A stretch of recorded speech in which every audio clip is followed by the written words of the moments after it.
আমিরাত যেতে সব কাগজপত্র ঠিক থাকলেও এয়ারপোর্ট কন্ট্রাক্টের নামে দিতে হচ্ছে অতিরিক্ত টাকা। নানাভাবে প্রবাসীদের করা হচ্ছে হয়রানি আর অপমান।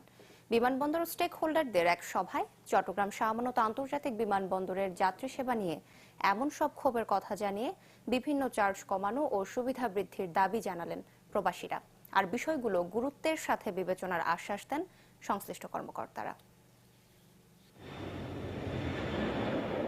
মধ্যপ্রাচ্যে প্রতিদিন শত শত প্রবাসী যাওয়া আসা করছেন চট্টগ্রাম শাহ আমানত আন্তর্জাতিক বিমানবন্দর হয়ে। এই যাতায়াতে হয়রানি, ভোগান্তি সহ কম নেই অভিযোগও।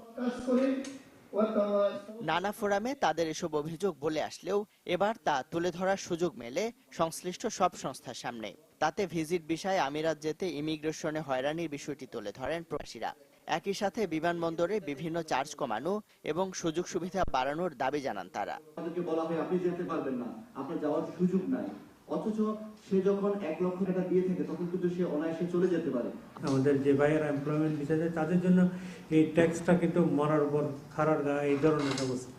প্রবাসী নেতাদের অভিযোগ যে রেমিটেন্স যোদ্ধারা সচল রেখেছেন দেশের অর্থনীতি, নানাভাবে তারাই অবহেলিত।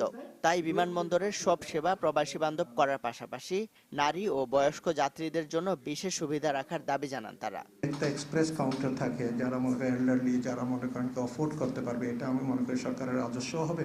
চেকিং এর নামে হয়রানি করা হয়, এই ধরনের অনেক অভিযোগ আমরা শুনি। এই বিষয়গুলি আপনারা যারা আইন শৃঙ্খলা বাহিনী আছেন প্রবাসী যেন এই হয়রানির শিকারগুলি না হয়। প্রবাসীদের এসব দাবি গুরুত্বের সাথে বিবেচনার পাশাপাশি নিজেদের দায়িত্ব ও অধিকারের ব্যাপারে আরো সচেতন হওয়ার অনুরোধ করেছেন সংশ্লিষ্ট কর্মকর্তারা। যাত্রীর মাধ্যমে অন্যের জিনিস ক্যারি করে নিয়ে আসা, যে নিজে বিপদে পড়া, এই জিনিসগুলো মনে হয় যদি না হয় তাহলে মানে ওনারা এই প্রবাসীরা যারা যে বিপদে পড়তেছে সেটা হয় না। যদি আপনাদের স্পেসিফিক যেটা বলেছেন আপনার কাছে নির্দিষ্ট অভিযোগ আছে যদি থাকে আপনারা আসেন, আমরা তাদের বিরুদ্ধে অবশ্যই ব্যবস্থা নেব। আপনাদের যে মতামত অবশ্যই আমরা আমাদের ঊর্ধ্বতন কর্তৃপক্ষের মাধ্যমে আমরা ওনাদের কাছে পাঠাবো। যতটুকু সম্ভব সর্বোচ্চ নিষ্ঠা, আন্তরিকতা এবং সততার সাথে আমরা আমাদের সার্ভিসটা দেওয়ার চেষ্টা করব। বিমানবন্দরের সেবা সংক্রান্ত প্রয়োজনীয় তথ্য সহজলভ্য করার আহ্বানও জানানো হয় সভায়। আমাদের পক্ষ থেকে ইমদাদুল হক, চ্যানেল 24, চট্টগ্রাম।